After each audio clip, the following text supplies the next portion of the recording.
Hey folks, welcome back to the channel. Today I'm going to show you how to make fishing out of the Three Waters Big Fish 105 or the 120 just a little bit quieter.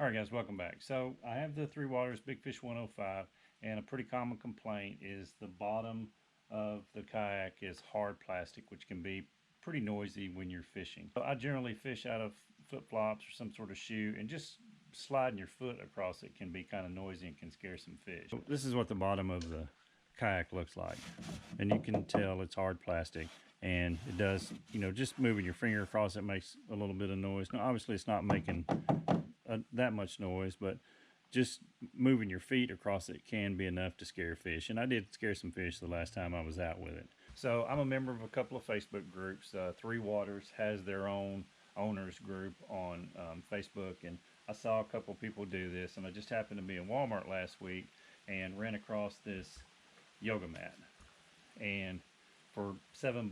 So I'm going to take the bottom out of it. There's a couple of screws you take out and use that as a template, and then draw it out, and then I'm going to stick it to the bottom of it, and hopefully that'll cut down on the noise.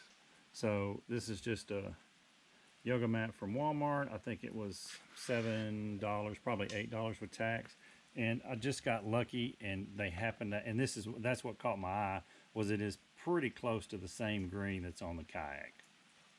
So as you can see, there's a couple screws, 3 there, looks like 6, maybe 7, 8 screws total. So let's get the screws out, and we'll draw this thing out and get it cut out and stick it down.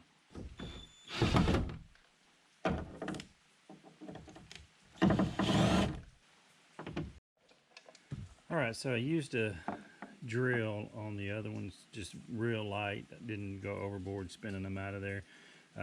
There's not enough room in the back to get a bit down in there. The drill kind of gets in the way, but there's enough room just to slide a Phillips head screwdriver straight down and take these out by hand. And there's not a ton of threads on them, so taking 3 out is not a big deal. Okay, I got the floor insert out. I've opened up the yoga mat. It doesn't have any memory at all, so it'll lay pretty flat. So now what I'm going to do is take a Sharpie and draw an outline, and then come back and cut it out. I'm not sure, I'll have to see what works the best, either a razor blade or scissors. But as you can see, you've got plenty. One mat is plenty, and you can have a little bit extra left over if you want to use it for something or somewhere else in the kayak. But I'm going to get this drawn out and then cut out, and I'll show you what it looks like. Okay, I don't know if you can see that with the light coming in from the, let me get around this other direction here. But I just took a Sharpie, kind of put a little pressure on the insert itself, holding it down tight, and then holding the Sharpie just right up against it, and drew a outline. So now I've got a carpet knife. I'm going to test it on the back piece back there and see how well it cuts. If not, I may just end up using scissors, because it may be easier to make those angles with a scissor, but we'll see.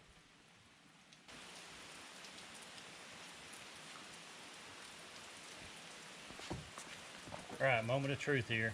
I've got the floor laid back out, and I'm going to put the cutout yoga mat on there now. We'll see how well I did.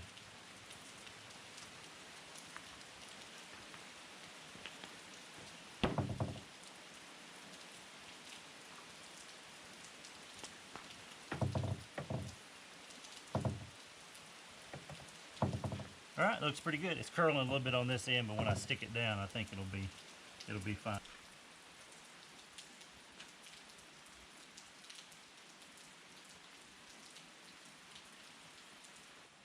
Okay, we got the floor back in. One quick note. This back screw back here was at an angle. It wasn't straight down. That could be a quality thing. It came from the factory probably like that. Well, I'm sure it came from the factory like that, because that's how I had to take it out. If yours, just be careful with that screw. You could strip it out trying to take it out. And like I said, I used a drill, as you saw.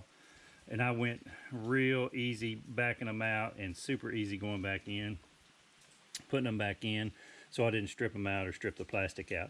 On the end of, there's some inserts in the holes, and some of them came out with the screws themselves, but they slid right back in, and as I screwed the screw in, they went right back in as well. So what I've decided to do to put it down is, a couple people online use Gorilla Glue adhesive. I can't talk. It's so hot and humid out here. The way I've decided to stick it down, there was a couple people in the groups that I'm on that used Gorilla Glue. I have to say this real slow. Gorilla Glue adhesive spray.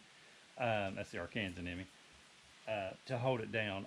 I'm not sure. I don't think I want to do it that way, because I'm afraid if that yoga mat gets worn out, it'll be a mess to get it off of there. So what I did was I picked up a box of Velcro. This is a 1-inch roll. It's 4 feet by 2 inches wide. So I'm just going to Velcro it down. That way, if it gets super dirty, I can take it out. Or if I get stuff under there, I can take it out. Or if for some reason I need to get under this thing, it'll be easy just to Velcro, take it off the Velcro, or pull it off with the Velcro, and then get to it if I need to do any work or anything. And then if for some reason it wears out, it's a simple go back to Walmart, get another yoga mat, template it again, and then just put a new, put new Velcro on it and put it back in there.